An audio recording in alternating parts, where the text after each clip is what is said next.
பாடுது மனம் கேட்கும் கேள்வி இது.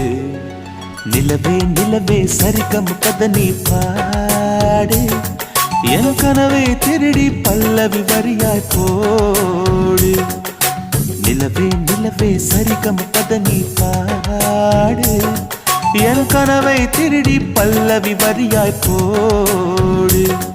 உன்னை ஒவ்வொரு இரவிலும் தேடுகிறேன், நீ தேகின்ற நாளில் வாடுகிறேன். உன் மௌனத்தில்